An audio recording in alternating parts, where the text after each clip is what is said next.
Dear students, in this video, we are going to cover the topic Evolution of Teacher Education in India during the Vedic period.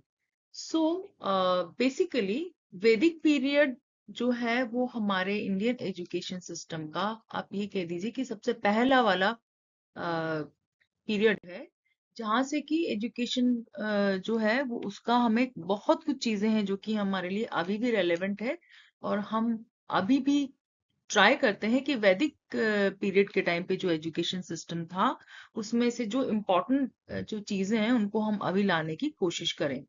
So the dawn of Indian education, the Vedic period, if we are talking, then we are talking about 1500 BCE से लेकर के और 500 BCE तक. So 1500 BCE से 500 BCE तक का जो समय है वो आता है वैदिक पीरियड के अंतर्गत. इस समय में जब हम एजुकेशन सिस्टम की बात करते हैं तो तीन इंपॉर्टेंट एस्पेक्ट्स देखने को मिलते हैं. Number one is second foundation, number two is oral mastery, number three is complete development. यहाँ कंप्लीट डेवलपमेंट का मतलब है all round development. So first of all will take second foundation. Education centered on the Vedas, sacred text containing hymns, philosophy, and rituals that formed the cornerstones of ancient wisdom. So basically, जो हमारा वैदिक period था, वैदिक काल था, उस समय में जो भी शिक्षा के अंदर जो भी पढ़ाया जाता था, जो भी चीजें इन्वॉल्व थी, जो भी कंटेंट लिया जाता था, वो होता था भजन्स के रूप में, दार्शनिक जो था फिलोसॉफिकल वे में वो सारी चीजें हुआ करती थी. और वो सारा ज्ञान जो था वो ब्रेन के अंदर था. There was no written this thing. So everything was in the like mind only. Next is oral mastery. Because उस टाइम पे रिटर्न लिखने के लिए इतना कुछ साधन हमारे पास उपलब्ध नहीं थे. तो उस कंटेंट को लेकर के जो कंटेंट अवेलेबल था उसको इस तरीके से मेमोराइज किया गया था कि वो generation to generation, teacher to student, student to their student, वो आगे से आगे सर्कुलेट होती रहती थी knowledge. So oral tradition emphasized memorization and practices recitation to preserve knowledge across generations without written records. So बिना written records के भी वो सारी जो knowledge थी वो सारा preserve रह पाती थी और उसके लिए oral mastery जो था वो एक माध्यम था. आपने शायद इसी वजह से देखा होगा कि अभी भी जो हम वैदिक मंत्र वगैरह जब देखते हैं तो देखते हैं कि वो इतने सालों के बाद भी, अब आप ये देख लीजिए कि 1500 बीसीई से लेके 500 बीसीई के समय की बात कर रहे हैं, तब से लेकर अभी 21st सेंचुरी तक भी हम उनको एक्सप्लोर कर पा रहे हैं. ठीक है. तो उसका रीजन ये था कि ओरल मास्टरी पर ज्यादा एम्फेसिस था. तो जो भी कंटेंट था, जो भी नॉलेज थी, जो भी विजडम था, वो सारा का सारा ब्रेन टू ब्रेन, है ना. जैसे कि अभी हमारा कंप्यूटर होता है तो कंप्यूटर में सीपीयू टू सीपीयू हम ट्रांसफर करते हैं. तो पहले हमारा जो टीचर का ब्रेन और स्टूडेंट का ब्रेन था वो सीपीयू टू सीपीयू काम करता था. और इस तरीके से oral mastery was more in tradition. Next is complete development, जो कि हम अभी भी इसी के बारे में बात कर रहे होते हैं क्योंकि हमारी एजुकेशन सिस्टम में बहुत सारी कमियां थी जिसको हमने रिफॉर्म किया. और अभी भी हम बात करते हैं कि the education should be based on the all-round development of the child. So education aimed to intellect, moral, spiritual, physical development, creating balanced individuals for society. तो उस समय वैदिक पीरियड के टाइम भी यही एक था जो कि उद्देश्य था शिक्षा का. और उस समय जबकि इतने साधन सुविधाएं भी नहीं थी, हम ये काम करने में ज्यादा कैपेबल थे, ज्यादा सक्षम थे. ठीक है. अभी हमने क्या करना होता है ना, जैसे कोई है, किसी कोई किसी पेपर पे आप पेंसिल से कुछ लिख देते हैं और आपको पहले उसको इरेज करना पड़ता है, फिर नए सिरे से लिखना पड़ता है. तो हमारे एजुकेशन सिस्टम का हाल कुछ ऐसा हो गया है अभी. बट आप ये सोचिए कि अगर ऐसा ना होता और हमें वही जो वैदिक पीरियड वाला जो हमें एजुकेशन सिस्टम प्रोवाइड किया जाता या मिलता, तो अभी चीजें कुछ और होती। ठीक है। तो बेसिकली वैदिक पीरियड के समय जो एजुकेशन सिस्टम था उसमें तीन इंपॉर्टेंट बातें थी। सबसे पहला तो था sacred foundation, number two oral mastery, number three all round या complete development. Next is the guru shishya tradition, heart of Vaidik teacher education. तो वैदिक समय में जो परंपरा थी उसको बोलते थे हम गुरु शिष्य परंपरा। सो गुरु शिष्य परंपरा जो थी उसमें टीचर और स्टूडेंट जो थे वो एक साथ रहा करते थे गुरुकुल के अंदर। So they were living together. Teachers means guru and students shishya live together in gurukul or ashrama, creating intimated learning community। तो उस समय जो पूरा कम्युनिटी था वो एजुकेशन का, उसके अंदर वो कहाँ होते थे, गुरुकुल्स में होते थे, और स्टूडेंट और टीचर्स एक साथ रहा करते थे। किसी भी और तरीके का डिस्ट्रैक्शन वहां पे नहीं हुआ करता था। Personalized learning, education was tailored to each student's ability, interest and spiritual readiness. उस समय में ऐसा नहीं होता था कि आपके मिड टर्म एग्जाम हो रहे हैं, फाइनल एग्जाम हो रहे हैं, एक जैसा पेपर सबको मिल रहा है, एक जैसे मार्क्स सबके आ रहे हैं। It was not like that, ऐसा नहीं था। उस टाइम पर टीचर्स इंडिविजुअल जो बच्चा था उसकी एबिलिटीज, उसका इंटरेस्ट और उसकी जो स्पिरिचुअलिटी में जो उसकी रेडीनेस होती थी उसके आधार पर उसका करिकुलम भी डिसाइड करते थे, और उसी हिसाब से उसी के अकॉर्डिंग उसको एजुकेशन भी प्रोवाइड कराते थे। Next is holistic curriculum and teaching method. So जब हम करिकुलम और टीचिंग मेथड की बात करते हैं तो तीन इंपॉर्टेंट एस्पेक्ट्स निकल के आते हैं वैदिक पीरियड के। वो है diverse subjects, dynamic methods and values focus. उस समय में जो भी सब्जेक्ट्स पढ़ाए जाते थे उनमें जो इम्पोर्टेंट सब्जेक्ट्स थे वो था वैदिक scriptures, grammar, logic, mathematics, astronomy, medicine, music and arts, and ensuring comparative knowledge, comprehensive knowledge.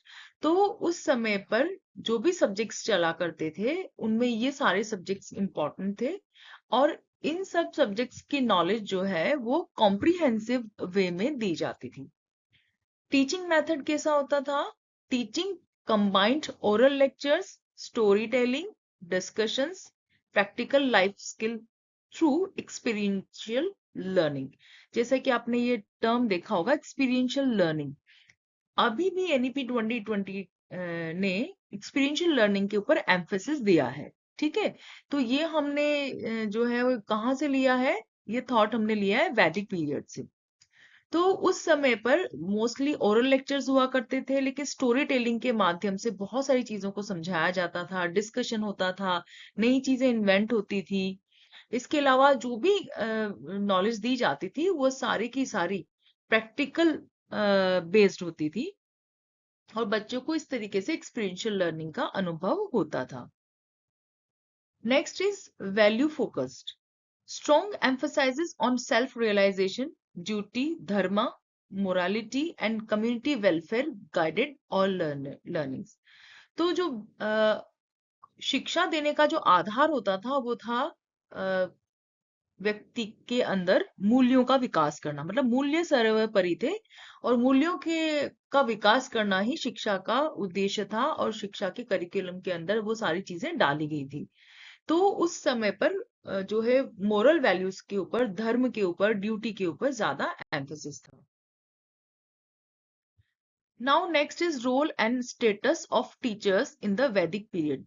वैदिक पीरियड जो है, जितने भी हमारे जो शिक्षा के काल रहे हैं, जो भी पीरियड्स हैं, उन सब में सबसे स्वर्णिम अवसर था टीचर के पॉइंट ऑफ व्यू से। क्यों था? क्योंकि आपने सुना भी होगा, गुरु ब्रह्मा गुरु विष्णु गुरु देवो महेश्वर, गुरु साक्षात पर ब्रह्म, तस्मै श्री गुरुवे नमः।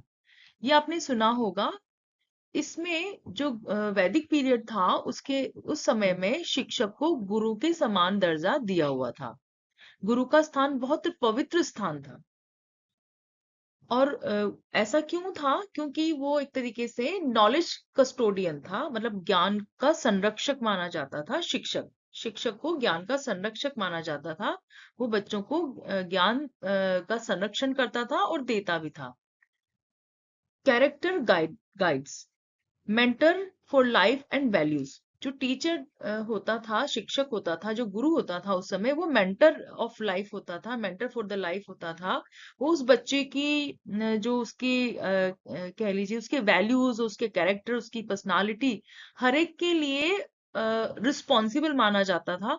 जैसे आपने देखा होगा कि अर्जुन है, कर्ण है ना, उनके जो शिक्षक हुआ करते थे, वो शिक्षक की पहचान उनके स्टूडेंट से हुआ करती थी।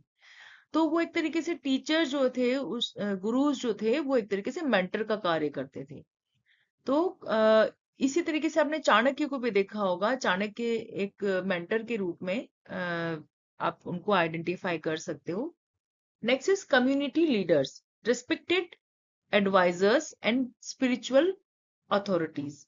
सो जितनी भी जो भी कम्युनिटीज होती थी उस गुरुकुल के आसपास, उन सब के वो लीडर माने जाते थे और लोग उनकी बात को सुना करते थे, समझा करते थे, फॉलो किया जाता था उनकी बातों को। तो शिक्षक का जो स्थान था वैदिक काल में, सबसे स्वर्णिम उनका जो स्थान था। और वो उनको गुरु को जो है वो ईश्वर के बराबर माना जाता था इस समय में। Teachers held the highest social spiritual status, guiding students academically and personally. Teacher-student relationship was built on respect, discipline, and lifelong learning bonds. Next is access and social context of Vedic education. ऐसा नहीं है कि उस समय पर जो है सामाजिक समरसता या सामाजिक उसके बारे में ज्यादा कुछ ऐसा नहीं था। ऐसा नहीं है, सामाजिक समरसता थी और एक हायरार्की थी, सोशल हायरार्की थी। जैसे कि education primarily reserved for the Brahmins and Kshatriyas, reflecting the rigid varna system of ancient society. तो उस समय पर थोड़ा सा रिजिड एजुकेशन सिस्टम हुआ करता था कि ब्राह्मण, वैश्य, क्षत्रिय, शूद्र, इस तरह का क्लासिफिकेशन था। और ब्राह्मण जो थे ब्राह्मण के बच्चों को शिक्षा दिया करते थे, या जो जो राजा महाराजा या होते थे उनके बच्चों को शिक्षा दिया करते थे। क्षत्रियों को शिक्षा दिया करते थे, जो कि युद्ध कला में निपुण उनको किया जाता था। तो एक्चुअली थोड़ा सा कैटेगराइज था शिक्षा का तंत्र। Second, initiation. Students underwent the Upnayan ceremony, a sacred thread ritual marking formal entry into the education life.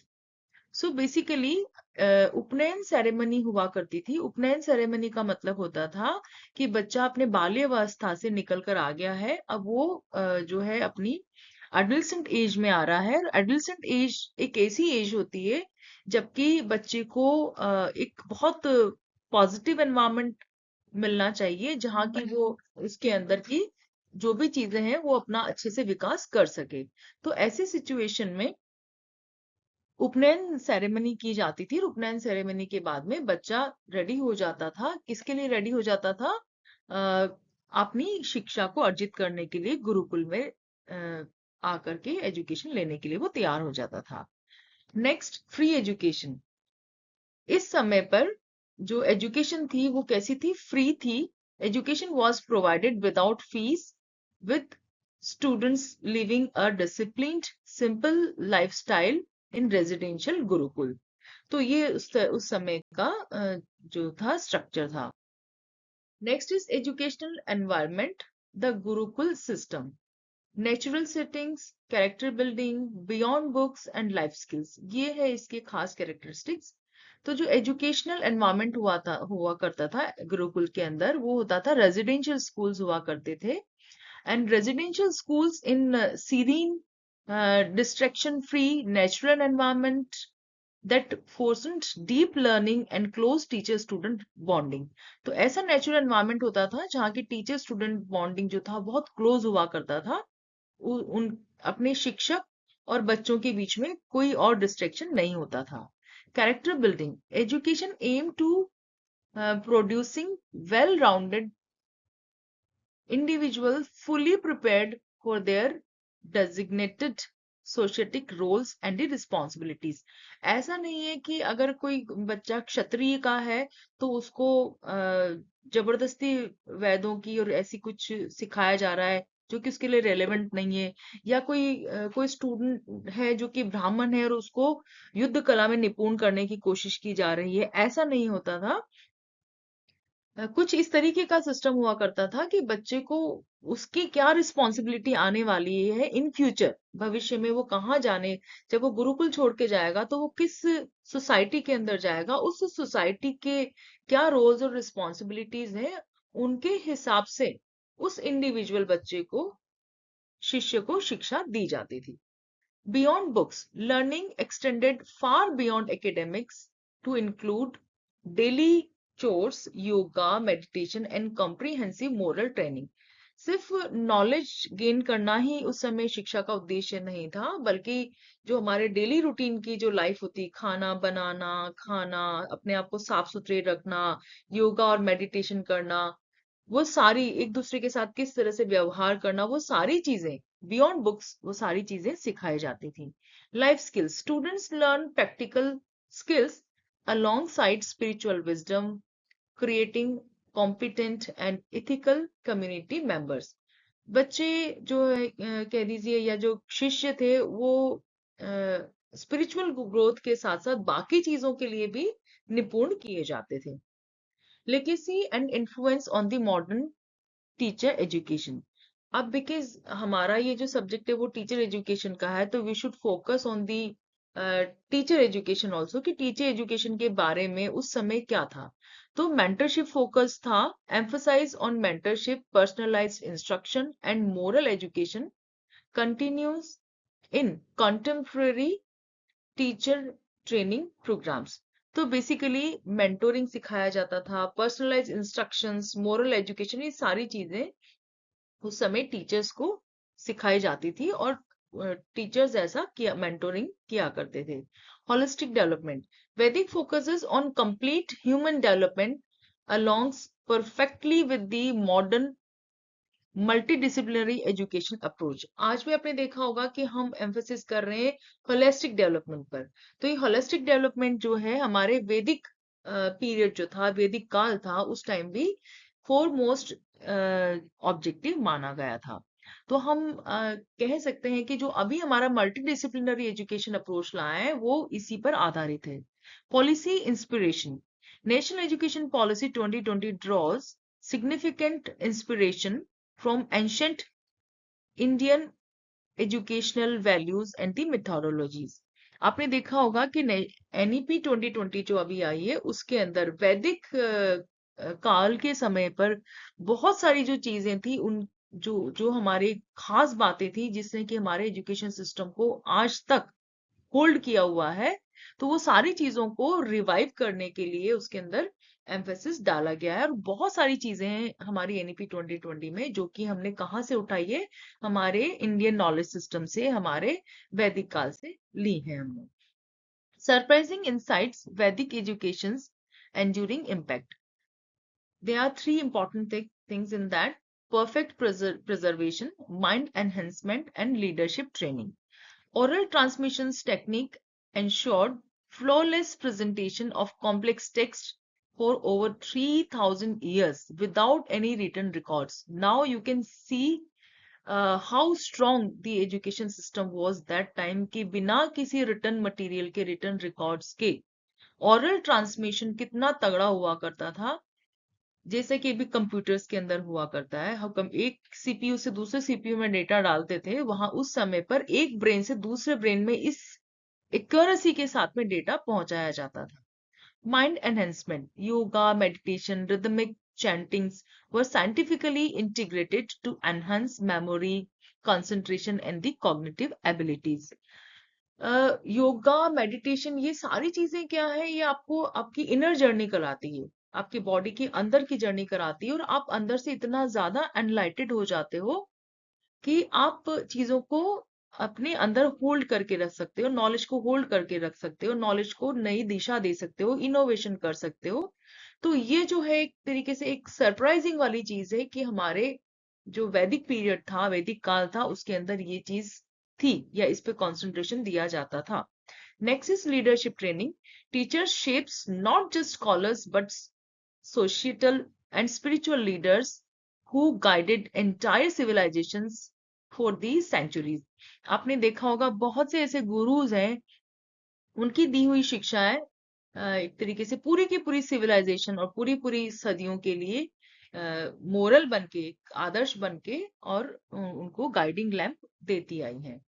सो ये खास बातें हैं जो कि हमारी वैदिक पीरियड था, वैदिक काल था, उसमें शिक्षा के बारे में थी।